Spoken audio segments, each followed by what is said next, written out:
Voto impresso está na pauta da Comissão de Constituição e Justiça da Câmara. A sessão de hoje contou com a presença do ministro do STF, vice-presidente do TSE, Cássio Nunes Marques, e também do desembargador aposentado Sebastião Coelho. A audiência foi solicitada pelo deputado federal José Medeiros, com quem a gente conversa agora. Deputado, bem-vindo ao Jornal do Oeste, legal recebê-lo. O que o senhor conta para a gente sobre essa sessão de hoje, a importância da discussão do tema e de avançar, o projeto? Uma satisfação falar com vocês da importância desse tema, e também houve um marco importante hoje, a participação do ministro do TSE, vice-presidente do TSE e do STF, ministro Nunes Marques, porque antes, várias audiências que a gente teve ali na Câmara e deu oportunidade, inclusive da legislatura passada, com a Bia Kicis, que a gente convidou o pessoal, acabaram não vindo para a discussão. Então já mostra um TSE um pouco diferente daquele manejado pelo ministro Alexandre de Moraes. Isso é importante porque nós queremos fazer desse projeto um projeto do Brasil e não daquele viés político, porque a confiança no sistema de processamento dos votos, no processo eleitoral, ela é importante. Dizer que o sistema ele é impossível de ter falhas, não basta. As pessoas querem ver. E a Constituição deixa bem claro o princípio da publicidade, e é isso que a gente discutiu lá hoje com a presença de juristas, do ministro e dos deputados e um grande público.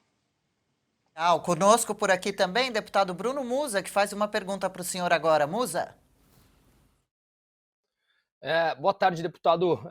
Muito obrigado pelo seu tempo aqui. Uma pergunta bem simples, bem óbvia, bem clara e objetiva. Em meio a tudo isso que estamos vivendo, em meio a esse cenário, é muito diferente a gente ler alguma coisa ou assistir os próprios membros do governo dando essas entrevistas que tudo parece mil maravilhas. Como está o clima aí dentro, efetivamente, digamos, da máquina pública em meio a esse caos todo que vivemos?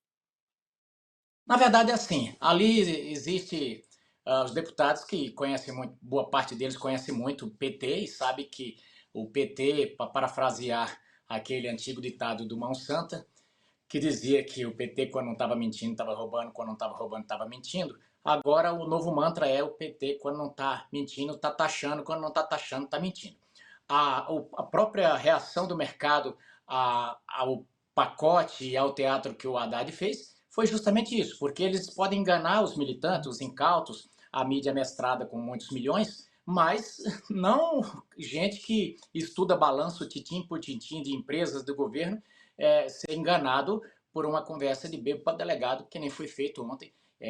Parecia que até o próprio ministro estava constrangido. Então, aqui na Câmara, ninguém leva a sério, aqui, desde que eles derrubaram o teto de gastos, ninguém leva a sério história de arcabouço fiscal, história de que... Até porque a presidente do PT fala para todo mundo ouvir. O que é que tem que gastar? E há poucos dias, numa conversa, eu até disse o seguinte: tá, se vocês acham que não tem... Como é que vocês vão pagar essa conta? Vocês vão ter que emprestar dinheiro, e aí o crédito, como é que fala? A gente imprime. Então essa é a solução do PT para tudo isso aí. Deputado Musa, audiência, peço que acompanhem comigo uma declaração ainda sobre o assunto do procurador do Mato Grosso do Sul, Felipe Marcelo Gimenez, que chamou a atenção nessa sessão hoje. Quando eu digo que são os ministros do STF que decidem a eleição, e eu enfatizo isso, é porque são eles que apuram a vontade majoritária, e o resultado da eleição é a vontade majoritária. Se fazem pelo bem ou pelo mal, não posso provar. Pois é, deputado, peço que o senhor avalie essa declaração e também traga para a gente uma expectativa até 2026, nossas próximas eleições presidenciais, a partir de agosto, inclusive, já Cássio Nunes como presidente do TSE. Será possível até lá já termos implementado o sistema? Olha, possível é. Hoje, inclusive, eu deixei um apelo para o presidente da Câmara, Arthur Lira, para que ele possa deixar como legado a votação desse projeto ali na Câmara. Hoje tivemos um compromisso muito bacana do ministro do TSE, que disse que desta vez não vai haver interferência alguma do TSE na vontade, na votação, na composição da comissão que está avaliando isso, e que o TSE se propõe inclusive a dar subsídio para enriquecer o projeto. Então já é uma postura diferente, porque, primeiro, ele não veio pela porta dos fundos conversar só com os líderes, pressionar líderes para tirar membros de comissão. Então foi um sinal bom. E a discussão, a fala do procurador Felipe Gimenez, eu diria que é uma amplificação do que a gente vê nas ruas. E é o que eu digo, não adianta ir pelo caminho da punição.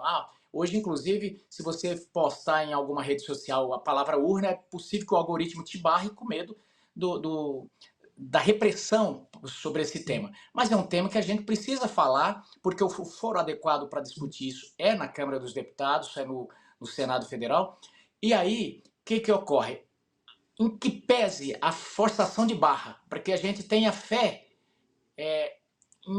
indiscutível no sistema que aí está, a grande verdade é que as pessoas não têm. E isso começa a afastar o eleitor da crença de que o voto dele foi realmente computado. E nós precisamos consertar isso. Eu penso que uma boa oportunidade seria já nesse projeto que está lá no Senado da reforma eleitoral. Era muito importante que o presidente Pacheco tivesse essa sensibilidade, porque a gente já adiantava o processo. Mas, na impossibilidade, nós estamos com esse projeto ali na Câmara e esperamos que seja votado na Comissão de Constituição e Justiça ainda esse mês, né? E no mês que vem, ver se a gente pode votar já no plenário esse tema, que é muito importante. E lembrando, que se esse projeto tivesse aprovado, se tivesse na vigência dele, nós não teríamos 8 de janeiro, nós não teríamos Clesão morto, nós não teríamos uma série de fatos que estão aí por conta de um jogo duro que começou ali no TSE a respeito do processo eleitoral. É um assunto muito importante, então a gente segue aí na expectativa, acompanhando os próximos passos da discussão. Muito obrigada pela participação por aqui, deputado federal José Medeiros, do PL do Mato Grosso. Um grande abraço, até uma próxima.